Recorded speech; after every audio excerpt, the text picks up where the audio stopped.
ከመንቀል ይልቅ መትከል ትልቅ ስራ ነው። መንቀል ቀላል ነው። መትከል ግን እንደዚህ አይነት ኤፈርት ይጠይቃል። ሲነቅሉት ባንዴ ይነቀላል፣ ሲተክሉት ጊዜ ፈጅቶ ሲዝን ወስዶ ያድጋል።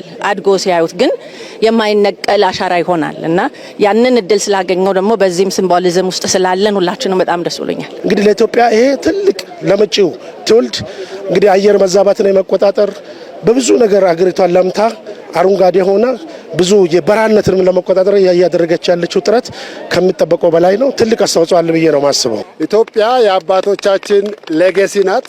አባቶቻችን ዳር ድንበሯን ከየብስ እስከ ባህር አስጠብቀው ለኛ የሰጡን አማና ናት። እኛ ደግሞ ኢትዮጵያዊነትን ሁሉን አካታች የሆነ ሁሉን አሳታፊ የሆነ ኢትዮጵያዊነትን ዛሬ እዚህ እየተከልን ነው ያለነው።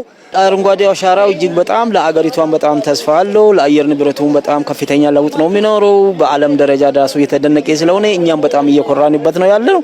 ሪሊ ኢትዮጵያዊ በመሆናችን ያኮራን አይነት ፕሮጀክት ነው ይሄ ያለው።